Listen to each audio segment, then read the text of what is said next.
Bueno, muy buenos días.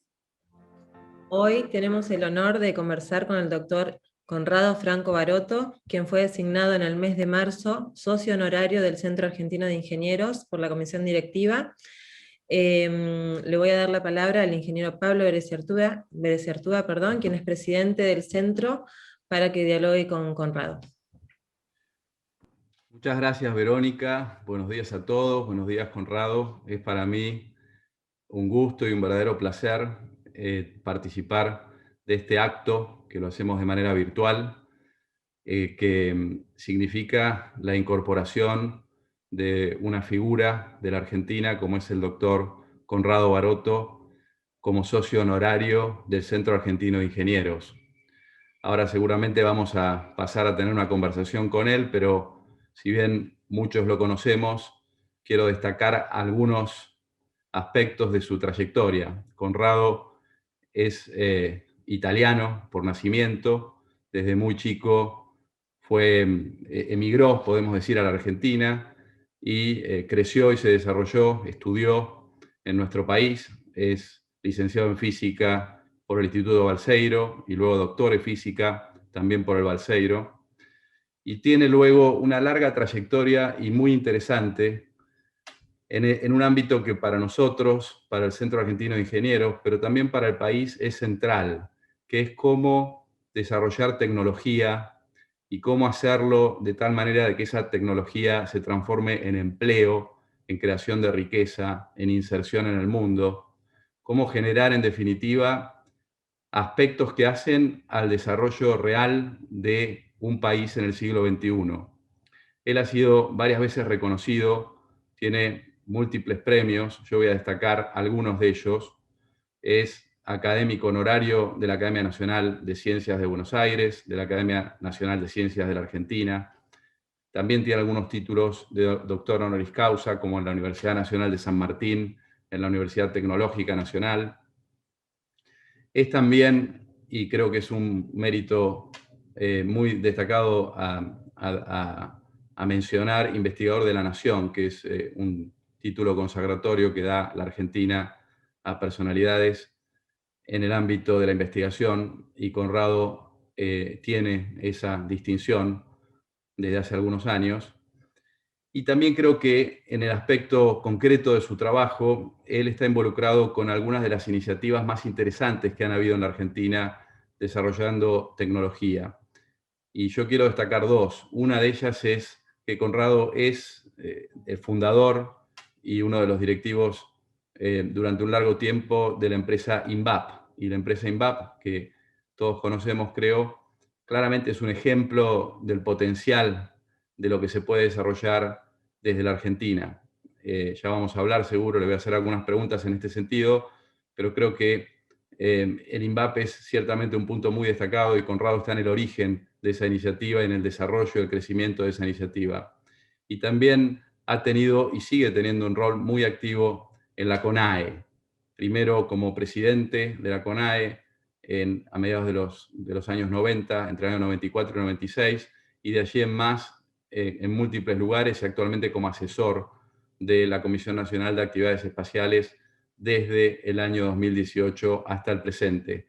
Así que para mí, Conrado es, representando a la decisión que ha tomado la Comisión Directiva del Centro Argentino de Ingenieros, es verdaderamente un placer poder llevar adelante este acto. Y para completar este nombramiento y pasar a una conversación contigo, quisiera destacar qué es lo que identificamos en una figura como sos vos para nombrar un socio honorario del Centro Argentino de Ingenieros. El artículo que hace mención a los socios honorarios del CAI destaca que es una forma de destacar a personas de ciencia, técnica o en general personas públicas que se hayan destacado en el país o en el extranjero por sus conocimientos o por desarrollar acciones altamente beneficiosas para la humanidad, para el país o para la profesión.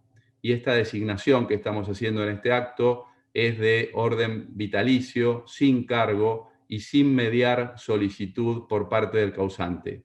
Así que, Conrado, con un gran gusto, con un gran placer, ir representando a la comisión directiva del Centro Argentino de Ingenieros es que te estamos nombrando socio honorario del CAI.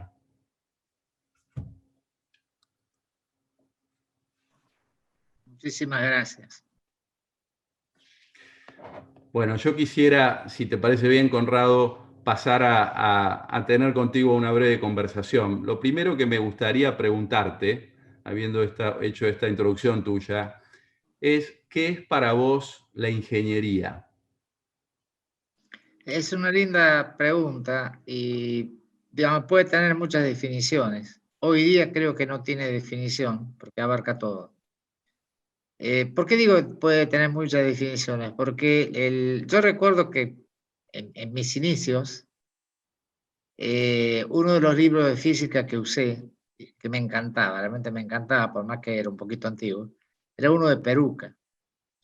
Peruca había enseñado en el Politécnico, creo que de Turín. Era un libro escrito para un politécnico. En Italia recuerdan que los politécnicos en su origen eran las escuelas de ingeniería, ¿no? Y Peruca decía, enseñaba física, y decía que su gran problema era que los alumnos de sexto del Politécnico le decían a los chicos de primero cuando entraban todos entusiasmados, no te rompas mucho la cabeza porque todo está en el Colombo. El Colombo en Italia era el equivalente al HUT de ingeniería, ¿no? Que acá se usaba muchísimo. Después, más adelante, inclusive en charlas que di ahí mismo en el CAI, yo traté de diferenciar un poco la tarea del ingeniero estándar, del que no era tan estándar, diciendo que en el proceso que en aquella época se consideraba bastante lineal entre el conocimiento científico y la producción, que había una etapa que era la generación de tecnología y una etapa que era la aplicación de la tecnología. El ingeniero estándar, el que la aplicaba, y que el ingeniero no tan estándar, o el físico, o el químico, o el biólogo, toda esa banda, eran los que la creaban la tecnología. Hoy día yo ya no sé cómo se definiría, por una simple razón. Fíjese, yo estuve al frente de la comisión de, bueno, primero estuve un montón de tiempo en la CONEA, después INVAP, y después casi 25 años al frente de la Comisión Nacional de Actividades Espaciales.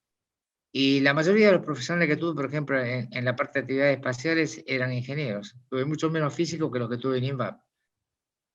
Y hoy día ya esa forma lineal de pensar generación de conocimiento básico, aplicado, generación de tecnología y después producción, ya no se aplica más, no hay más este concepto lineal. Hoy día ya uno no sabe cuando empieza si lo que está haciendo es generando conocimiento básico o aplicación. Y el ejemplo más extraordinario uno lo encuentra en situaciones extremas. Un caso extraordinario fue la Guerra Mundial, la Segunda Guerra Mundial, donde hubo desarrollos que eran inimaginables al empezar la guerra y terminaron siendo totalmente aplicables después a la vida civil, a todo, en muy pocos años. Y lo que pasó el año pasado con el coronavirus, es decir, el desarrollo de vacunas. ¿Y qué cantidad de vacunas? Que han implicado todo, porque han implicado de conocimiento ultra básico hasta ingenieros de producción de la Gran 7 en condiciones de producir un producto de una calidad extrema, porque de hecho sabemos de grandes lotes, de millones de lotes de vacunas que fueron sacadas de circulación precisamente por fallas en la producción. Eso se obtuvo prácticamente en un plazo de 9 meses, 9, 10 meses. Entonces, no lo sé definir un ingeniero. La verdad es que yo no sé hoy lo que es un ingeniero, honestamente le digo. Me parece brillante lo que decís, pero lo quiero llevar a tu experiencia, digamos, como recién decías, y a cómo pensás vos que en esta realidad, que yo también la veo y creo que la vemos muchos, que hoy es central la innovación y la innovación tecnológica para el crecimiento de los países, mucho más que lo fue incluso en el pasado. Realmente los países crecen los que innovan. Y entonces lo que te pregunto es, para esa nueva definición que vos mismo decís que es un desafío, que no es lineal, ¿cómo deberían organizarse los países? Yo creo que cada país tiene su propia idiosincrasia y ir a decir que un país se debiera organizar de una forma y otro de otra, no, honestamente creo que no es la apropiado. Cada país tiene su propia realidad. y lo que funciona en uno por ahí no funciona en otro y viceversa.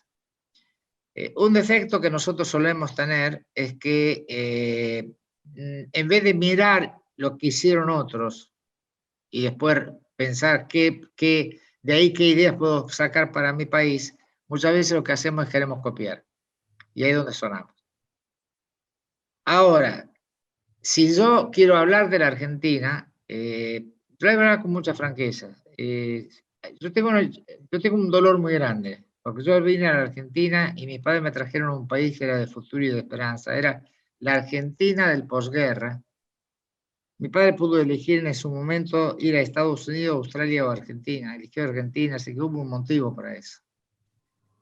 Era un sueño. En Europa hablar de Argentina era un país de ensueño. A mí me cuesta expresarlo esto, porque la mayor parte de los chicos de hoy, de 40 años para arriba, no sé si 50 para arriba lo entienden. Y ver hoy que me encuentro con que tengo una tasa de 40 o 50, 45%, no sé, de pobreza, y cuando voy y pregunto los apellidos no son apellidos, digamos, de aborígenes a los cuales perseguimos y los mandamos. No, no, son apellidos europeos, italianos, españoles, del centro europeo, etc. O sea, son los nietos o los hijos de aquellos que vinieron soñando. Entonces, lo que tengo que preguntarnos es qué es lo que nos ha pasado, qué es lo que estamos haciendo mal. Y para resolver el tema que usted está planteando, para mí el primer problema que hay que resolver es que hemos cometido un error muy grande con la educación. O sea, Argentina, cuando estuvo en el tope de todo, siempre estuvo en el tope de la educación, pero cuando no me refiero a la educación universitaria, porque ahí fue al revés, ahí hay un giro. Es en la primaria y luego en la secundaria. Es decir, siempre que uno masifica una educación, la educación de algo, por supuesto que baja el nivel, eso es imposible evitarlo. Ahora, de ahí a que sea un desastre es otra historia. Entonces, ¿cuál es mi gran problema?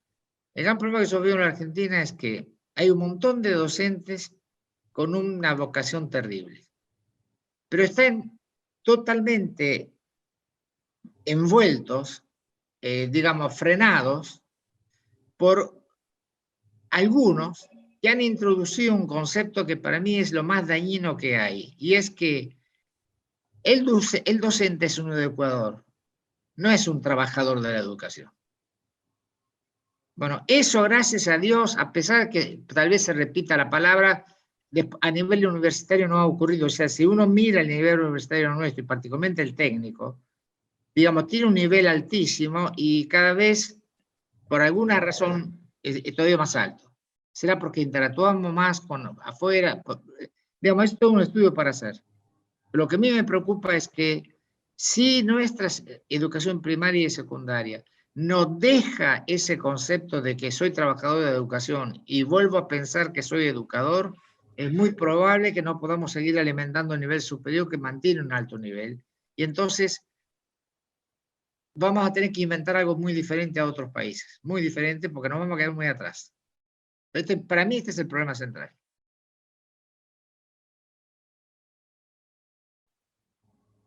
¿Se cortó? Ahí está. No, pero yo por lo menos logré escucharlo, Conrado. Hubo unos segundos que se volvió más lenta la conexión, pero me parece que estamos bien. Me parece central el tema de la educación que marcás, me parece central. Y creo que allí está el tema principal hacia adelante, ¿no? Cómo las instituciones argentinas vuelven a poner la educación como una prioridad y también cómo los distintos grupos que participan de la educación, digamos, de alguna manera dejan de lado lo que son agendas individuales o por lo menos las ponen supeditadas a cumplir con los objetivos centrales, ¿no? Que es que se logre un nivel alto de educación. Me parece que ahí es central. Ahora, yo quisiera, habiendo dejado ese mensaje que lo dejaste, me parece perfectamente claro, pasar a un tema que me parece que es muy interesante. La Argentina, que vos conocés, en la cual has vivido, ha hecho cosas extraordinarias y para mí una de ellas es el INVAP. Y lo que yo quisiera preguntarte es ¿por qué la Argentina tiene el INVAP que tiene hoy? Que hace cosas como, por ejemplo, en este momento estar construyendo un reactor nuclear en Holanda y haberlo hecho luego de haber ganado una licitación internacional, compitiendo con los principales países. La primera pregunta sobre el INVAP que te hago es esa: ¿por qué la Argentina tiene el INVAP? Y te voy a hacer una segunda pregunta: si la Argentina puede tener más INVAPs, o si esos INVAPs, por ejemplo, pudieran ser proyectos en otras áreas del conocimiento. Bueno, de hecho ya las hay. Es decir, en este momento hay un montón de emprendedores del sector privado que están comenzando a querer hacer cosas de ese tipo. Tienen dificultades, pero son las dificultades propias de un país con las dificultades que tenemos nosotros. Es decir, no es que no haya voluntad, y de hecho conozco muchos, con muchas ganas, mucha garra, pero tienen dificultades. Principal dificultad, por supuesto, siempre va a girar alrededor de, el tema de las inversiones de riesgo, que hoy día hay otras formas imaginativas tratando de resolverlo, porque en nuestro país inversor de riesgo es un concepto que se perdió hace mucho tiempo. No sé si alguna vez inclusive entró. No veo dificultades para que haya otras INVAP. También hay que pensar muy bien en la época que nació INVAP, porque si uno no tiene en cuenta las situaciones, uno tiene que pensar muy bien que INVAP nace en un momento de una Argentina muy en crisis, donde había un montón de chicos que creían que la solución de los problemas del país estaba por el lado de la violencia. Y nosotros, bueno, al menos en mi caso particular, que fui de alguna forma me reconocen todos como el que llevó adelante eso, a mí me formaron los jesuitas. Yo tengo una formación muy especial en ese sentido. Y entonces, digamos, para la solución de los problemas que se comenzaban a notar en ese momento, y que comparado con los problemas de hoy, si en aquel momento los chicos, estos jóvenes, se agarraron a tiro, hoy tendrían que poner, yo no sé, bombas atómicas. Entonces, digamos, fue un momento muy especial donde una juventud maravillosa equivocó completamente el camino, y además la reacción fue inapropiada totalmente, porque hubo una situación muy extraña ahí donde se separaron realmente las aguas de una forma terrible. Y además el problema típico de la Argentina, que es el péndulo, el famoso pendular. Entonces, nosotros lo que tratamos de hacer algo, una empresa que realmente estuviera muy centrada en principios que eran básicamente lo de la doctrina social de la Iglesia, aún sin estar con un núcleo muy fuerte, fundador, que fueran creyentes. Es decir, no es que éramos todos iguales, éramos 2 o 3, 4, la minoría éramos que pensábamos, pero sí aceptaron los principios esos. Es decir, los principios los aceptaron. Creo que eso fue lo que INVAP pudo en ese momento empezar a desarrollarse, y además nunca nos pusimos límites. Es decir, si una cosa no salía bien, bueno, mire, hay un libro que se llama el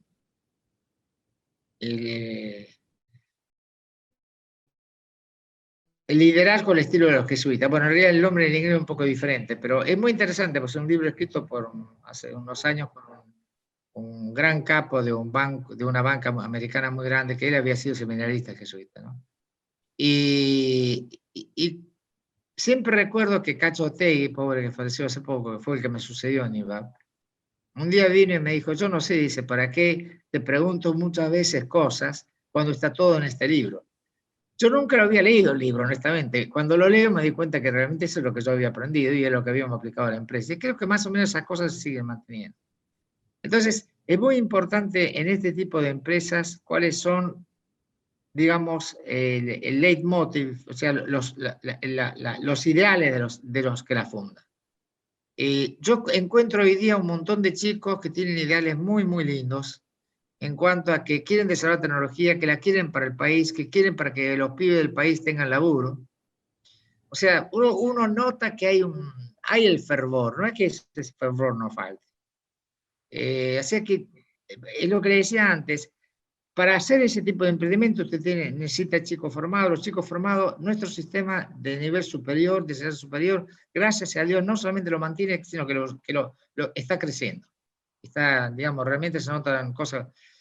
El gran problema que yo veo es el que le dije antes, ¿no? Que en algún momento se quede sin quien lo alimente porque no estamos cuidando lo de abajo. Mira, yo le voy a contar una cosa que lo he contado varias veces, ¿no? El día más triste de mi vida. El día más triste de mi vida fue un día que un sacerdote pidió hablar conmigo. Entonces vino a la oficina, me dice, mire, Baroto, dice, usted da muchas charlas para los jóvenes. Y usted, yo nunca me dice, me di a conocer, pero yo voy a todas las charlas que usted da. Yo le he escuchado muchísimas charlas. Y dice, y yo quisiera ver cómo puedo aplicar lo que usted dice a los chicos de la villa en la cual yo estoy. Él estaba en una villa del conurbano, una de las más grandes, más difíciles del país, ¿no? ¿Y por qué le digo que fue el día más doloroso de mi vida? Porque le tuve que contestar, padre, lo que yo explico no es para esos chicos.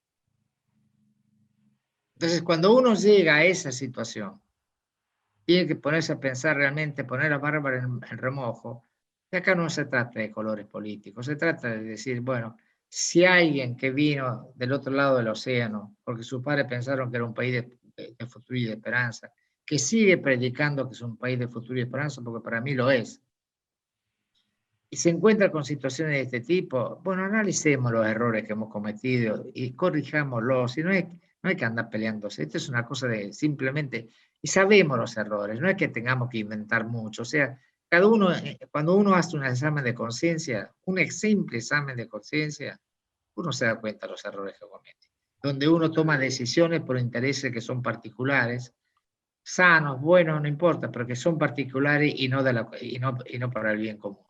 Y eso es lo grave que tenemos. Entonces, hay que corregir eso. Nos fuimos mucho del tema de la ingeniería, pero ustedes me llevó esto. No, bueno, me parece, nos fuimos a un tema que es central, ¿no? Que es que sin un poco la conclusión que saco de lo que vos decís y lo que ves es que si bien estamos convencidos de que el conocimiento es el corazón del desarrollo, para lograr ese conocimiento tenemos que tener un sistema que funcione y que, digamos, le dé oportunidades a las personas y que tenga prioridades y que esas prioridades se mantengan en el tiempo. Y también que, obviamente, que genere, digamos, historias. Por eso a mí me parece tan importante lo que recién yo te preguntaba sobre el INVAP. Me parece que la Argentina también está un poco falta de historias. Las historias que se cuentan son parciales, son historias muchas veces con objetivos demasiado de corto plazo o sesgados, y me parece que por eso es tan importante, y es uno de los reconocimientos en esta charla, ¿no? Intentar destacar que en la Argentina se han hecho cosas extraordinarias y se pueden hacer cosas extraordinarias que le permitan el desarrollo a los argentinos y a las personas que quieran vivir aquí en esta parte del mundo. Te llevo un poco en ese sentido a cómo ves vos el mundo, es decir, ¿qué te parece que va a pasar luego de esta crisis? ¿Cómo ves la salida de la crisis y cómo ves a la Argentina intentando entender ese cambio en el mundo y posicionarse en ese cambio? Mire, voy a ir un poquito más atrás del comentario que acabas de hacer, porque yo te dije al principio, cuando me hiciste la pregunta de INVAP, que yo te dije lo importante es que uno se larga a hacer cosas, y me faltó agregar y si fallo, me tiro una cosa mayor, que eso es típico de los jesuitas. Ahora, no hay que ir a inventar mucho, porque acá locos de ese tipo, basta con buscarlo con los próceres nuestros. Es decir, después de lo que fue el descalabro del Ejército del Norte, lo que tuvieron que hacer para evitar que los realistas entraran, San Martín se quedó ahí en el Cuyo, armó el Ejército de los Andes, no le importó los problemas que tenía Pueyrredón, que lo llamaba Buenos Aires, porque el país estaba que se quemaba, hizo todo lo que se mandó. Ahora, si alguien hubiera preguntado en aquel momento cómo imaginaba él América, y evidentemente la América que él imaginó no es la América que salió. Entonces, yo digo, es muy difícil a veces Porque, por supuesto, si Argentina hubiera escuchado lo que decía San Martín o lo que decía el mismo Belgrano y hubiésemos tenido una monarquía constitucional en aquella época, hoy día por ahí el país sería otro, se habría organizado de otra forma. Yo, honestamente, no puedo, no tengo una bola de cristal para decir cómo va a ser el mundo después de este episodio de la pandemia. Lo que sí todo indica, lo que sí todo indica, si es que entendí bien la pregunta, ¿no? Lo que sí todo indica es que todos aquellos países que tienen una estructura de ciencia y tecnología muy consolidada, eso van a estar adelante. Eso es lo que yo veo. Ahora, nosotros tenemos sectores que sí lo tienen. Por ejemplo, el sector del campo en Argentina. Digamos, da la casualidad que nosotros en el área espacial, los principales satélites que hemos desarrollado fueron se inició, el origen de ellos fue por pedido del INTA y de la Secretaría de Agricultura. Fíjese de lo que estamos hablando. O sea, el desarrollo de la máxima tecnología para la producción, que es la principal del país. Ahí, yo no creo que en el mundo haya alguien que le pueda enseñar mucho a los argentinos. O sea, realmente estamos en la punta. O sea, cuando uno quiere, puede estar en la punta. En otras áreas estamos en la punta en cuanto al nivel, como le decía, técnico, pero no en la parte productiva. No me consigo enganchar eso por diversos motivos. Lamentablemente, en muchos casos por motivos ideológicos que son completamente obsoletos, en mi opinión. Ahora, te hago yo estoy leyendo actualmente un libro que es un poco de culto, si bien tiene 20 años este libro, pero es un poco de culto en los lugares de desarrollo tecnológico, en el Silicon Valley y demás, que se llama El individuo soberano. El autor se llama Davidson, que es un inversor en realidad, pero él hace una serie de pronósticos hace 20 años atrás que luego se han cumplido bastante. Ahora, lo que te pregunto es lo siguiente. Él lo que dice es que él resume la historia del desarrollo del hombre en 4 etapas. Una, digamos, fue el modelo basado en la agricultura, luego vino el modelo feudal, luego vino el modelo industrial, y él dice que ahora estamos pasando a un cambio, que por supuesto que es difícil de entenderlo, pero que es un cambio central. ¿Vos pensás que eso es una exageración o pensás que estamos atravesando un cambio real de fondo que va a modificar, si vos querés, las instituciones y que aquellos que no entiendan eso se van a quedar atrás como pasó en otros cambios anteriores? Y es probable que tenga razón. El tema es que no sé si es exactamente lo que va a pasar, lo que él cree que va a pasar. Pero sí, es posible, digamos. O sea, hay que tener en cuenta que el incremento del conocimiento hoy es exponencial. O sea, hoy uno no alcanza, si no tiene un poco la cabeza ordenada, no alcanza a estar al día de las novedades que se están produciendo en un campo determinado nada más, ¿no? Y justamente creo que uno de los grandes méritos de INVAP, cuando uno dice está en Holanda, sí, pero le ganó antes a las empresas más importantes del mundo, no, en Australia, en otros lugares, o sea, no es el único lugar, ¿no? El punto es saber no dispersarse. O sea, hay que saber enfocarse y no dispersarse. Hay países que son un ejemplo en eso, en el caso de Israel. Israel supo enfocarse. Inclusive supo enfocarse en el sentido de decir, nuestro negocio no es en el utilizar nosotros la tecnología, sino nosotros en producir para vender o asociarnos, porque no tenemos los capitales para las grandes producciones. Bueno, es una forma de encarar un tema que no sé si yo en la Argentina lo podría aplicar o no, pero lo miro. Entonces, por eso le decía, cada país. Es distinto, estoy de acuerdo. Bueno, primero quisiera agradecerte, has dicho muchas cosas, creo que nos has dejado pensando a todos y muchas son centrales. Y quisiera de mi lado, por lo menos, y luego te cedo la palabra para que cierres vos, terminar con una pregunta que es la siguiente. Esta charla ha girado, y vos lo has dicho recientemente, en torno al rol central que tiene la ciencia, la tecnología, la innovación. Y lo que yo te pregunto a vos, y también has dicho un par de veces, todos los países son distintos, vos conocés el mundo, distintos países y ciertamente la Argentina. Si yo te preguntara a vos, ¿cuáles son tal vez 3 cosas, 3 medidas, pueden ser políticas, pero tus 3 prioridades para potenciar el sistema científico-tecnológico argentino. Bueno, primero que nada, el ejemplo claro que hay en algunas organizaciones, es decir, que haya continuidad, que no haya interrupciones. Yo, gracias a Dios, tuve la suerte de que en los lugares donde estuve, los cambios políticos no cambiaron los objetivos. Por ejemplo, la parte espacial, nosotros tuvimos un plan espacial que se inició, pasó por un montón de administraciones, todas las administraciones apoyaron, porque no hay que confundir apoyo con recursos, porque los recursos son más o menos, no porque la voluntad de alguien diga te doy más o menos porque soy bueno o soy malo. Es el contexto del país, digamos, ¿no? Entonces, entendámonos bien esa diferencia. Si uno tiene objetivos claros y es capaz de imprimir continuidad de acción, nuestra Argentina puede salir de donde está muy rápido, muy rápido, y realmente estar en la vanguardia, así como lo está en la parte agrícola, lo puede estar en muchos otros campos. Pero lo importante es que claridad de objetivos y continuidad de acción, que haya continuidad de acción. No es posible que cuando hay un cambio de color o un cambio de administración, se cambien, o sea, se interrumpa la acción, es decir, no va eso. O se cambian los objetivos, ¿por qué? Si no son políticos, no son de color político esas cosas. Entonces, claridad de objetivo y continuidad de acción es muy importante. Eso se puede hacer en todo.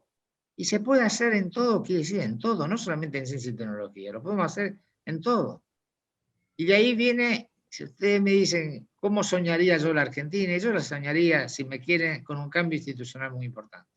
Argentina debiera ir a un sistema parlamentario. Y voy a ser exagerado, a un sistema parlamentario y monárquico, además, para que ni siquiera tuviéramos que discutir a quién ponemos de jefe de Estado. Total, el jefe de Estado tiene 3 capacidades que son 2 muy obvias. Una es llamar a alguien a formar gobierno, siempre va a llamar al que fue de formar gobierno. 2, rubricar las leyes, cuando no las va a rubricar. Y 3, para mí tiene una cosa que es fundamental, y es que cuando la situación política no camina, puedo disolver el Parlamento y llamar a elecciones. Y eso es clave. Si nosotros hubiésemos tenido ese sistema, jamás hubiéramos tenido un golpe militar. Conrado, te agradezco muchísimo. Muchas Perdón que... ideas. Esta última da para conversar mucho, pero me parece que es un aporte muy interesante. Y creo que si la Argentina no logra de esa manera o de otra tener prioridades, tener continuidad, los resultados van a seguir a la baja. Así que, pero bueno, yo lo que quiero destacar, y es mi cierre de esta charla, y luego te pido que la cierres vos, es que me congratulo de que el CAI ha aprobado tu designación como socio honorario. Creo que el CAI además siempre lo ha hecho, pero va a contar contigo hacia adelante, como con el resto de los socios honorarios, para desarrollar actividades, para compartir ideas, para impulsar agendas.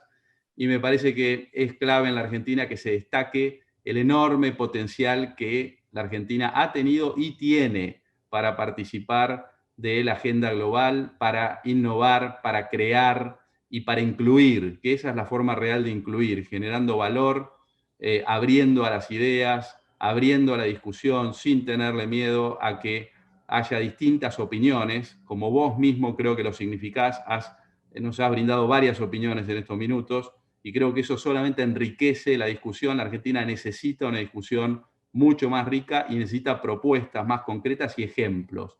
Así que para nosotros es un honor incorporarte como socio honorario y te pido vos que hagas el cierre de esta conversación. Bueno, les agradezco muchísimo. Desde ya, el mensaje, digamos, dentro de mis limitaciones, es para los que me están escuchando y para los que después lo escuchen, es que Argentina para mí sigue siendo un país de futuro y de esperanza. Es totalmente soluble y creo que además es soluble en el corto plazo. No creo que haya que esperar 30 o 40 años para resolver los problemas. Creo que se pueden resolver relativamente rápido porque los recursos están. O sea, quiero decir, hay tierra, hay personas que saben, es imposible que no, y tenemos un montón de recursos, o sea, este país tiene arreglo muy rápido, es cuestión de que realmente no, nos pongamos de acuerdo, o sea, que dejemos de discutir cosas que son menores y nos pongamos de acuerdo. O sea, eso como mensaje para el país, que es una cosa que me obsesiona, más desde que me he retirado me dedico mucho a pensar en eso. Y con respecto al centro de ingenieros, yo tengo un corazón en el centro de ingenieros, porque estuve siempre relacionado con el centro de ingenieros, mucho tiempo en la época de Constantini, yo doy muchas charlas en el centro de ingenieros. Así que, no sé si me está escuchando. ¿Se cortó? No, lo escuchamos. Perdón. Tengo o sea, tengo un corazón muy puesto en el CAI, y lo único que le deseo es que le vaya lo mejor posible, y desde ya cuente conmigo, digamos, ¿no? Todo lo que yo pueda, cuente conmigo. Bueno, muchas gracias, muy buen día, gracias a todos los que han participado y muchas gracias, Conrado. Adiós, gracias a ustedes por la invitación y por el honor de haberme dado, ¿no? Adiós. Gracias.